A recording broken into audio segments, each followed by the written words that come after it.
A Bronzeville mother loiters in Mississippi. Meanwhile, a Mississippi mother burns bacon.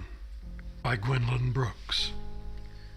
Soon I will be done with the troubles of this world, troubles of this world, troubles of this world. Soon I will be done with the troubles of this world, going home to live with the Lord.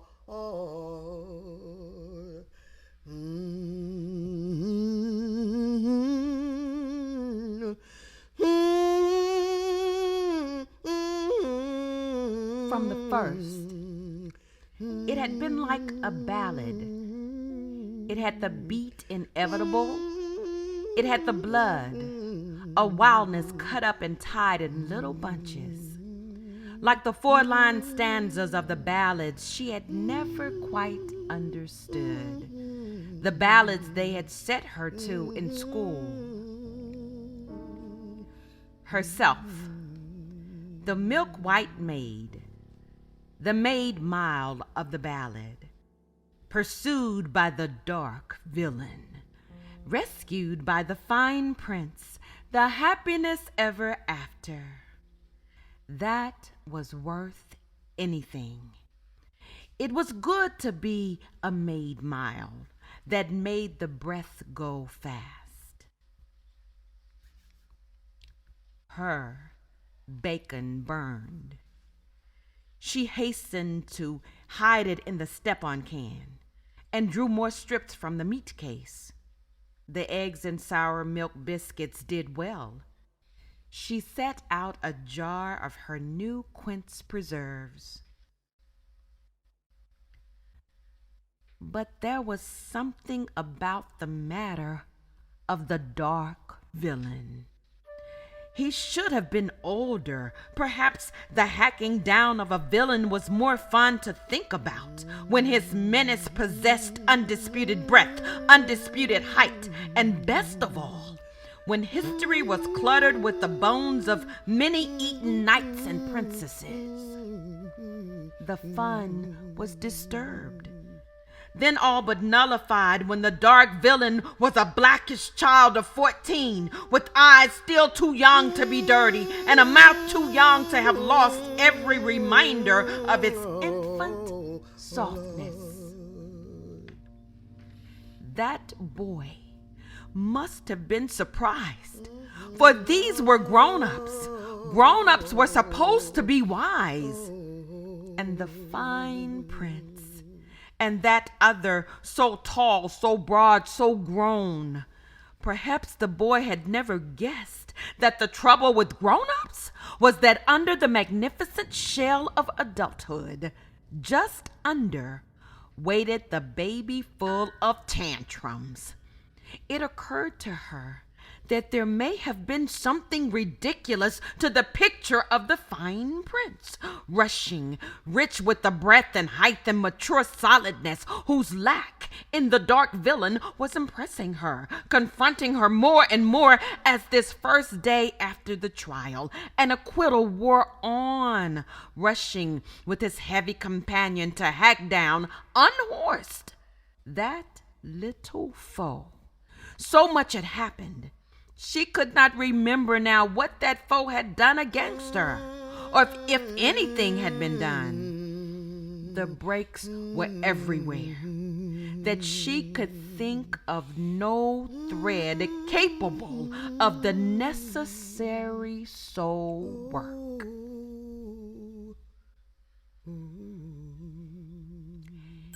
She made the babies sit in their places at the table. Then, before calling him, she hurried to the mirror with her comb and lipstick. It was necessary to be more beautiful than ever.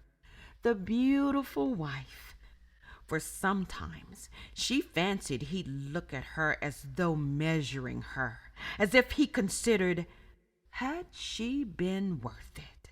Had she been worth the blood, the cramped cries, the little stirring bravado, the gradual dulling of those Negro eyes, the sudden, overwhelming little boyness in that barn? Whatever she might feel or half feel, the lipstick necessity was something apart. He must never conclude that she had not been worth it. He sat down, the fine prince, and began buttering a biscuit. He looked at his hands. More papers were in from the north. He mumbled. More maddening headlines with their pepper words, bestiality and barbarism and shocking. The half-sneers he had mastered for the trial worked across his sweet and pretty face. What he'd like to do, he explained, was kill them all. The time lost, the unwanted fame. Still, it had been fun to show those intruders a thing or two, to show that snappy-eyed mother, that sassy northern brown black. Nothing could stop Mississippi. He knew that. Big fella knew that. And what was so good, Mississippi knew that. They could send their petitions and scar their newspapers with bleeding headlines. Their governors could appeal to Washington.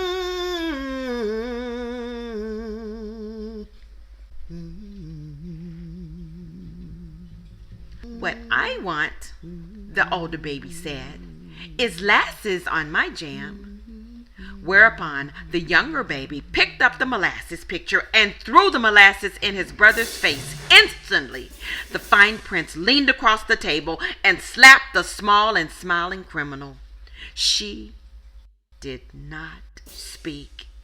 When the hand came down and away, and she could look at her child, at her baby child, she could think only of blood. Surely her baby's cheek had disappeared, and in its place surely hung a heaviness, a lengthening red, a red that had no end. She shook her head. It was not true. Of course, it was not true at all. The child's face was, as always, the color of the paste in her paste jar.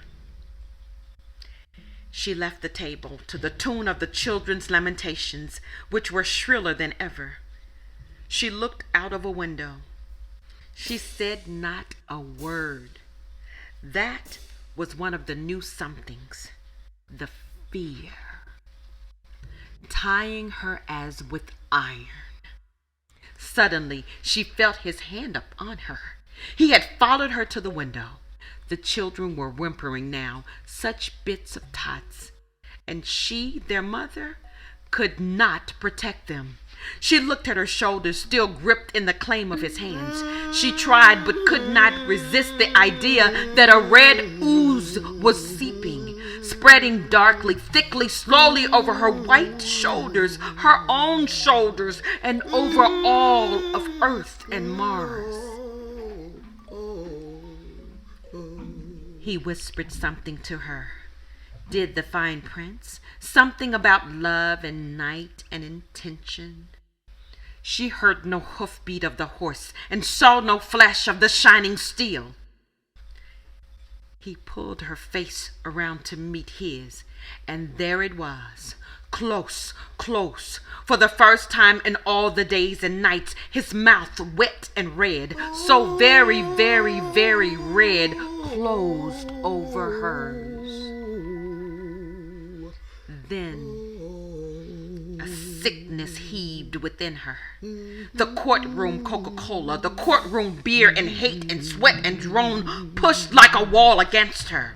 She wanted to bear it, but his mouth would not go away, and neither would the decapitated exclamation points in that other woman's eyes. She did not scream. She stood there, but a hatred for him burst into glorious flower, and its perfume enclasped them bigger than all magnolias. Oh, no more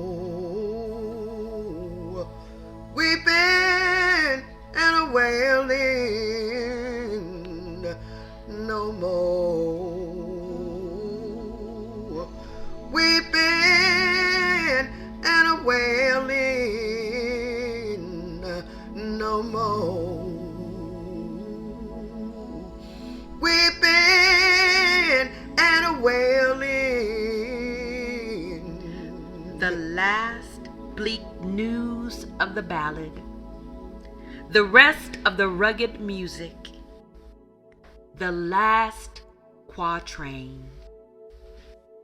Going home to be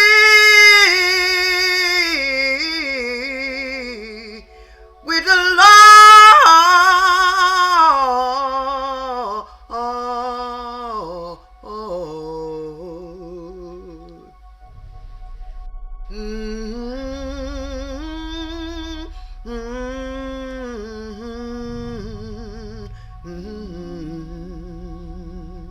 After the murder, after the burial, Emmett's mother is a pretty-faced thing, the tint of pulled taffy.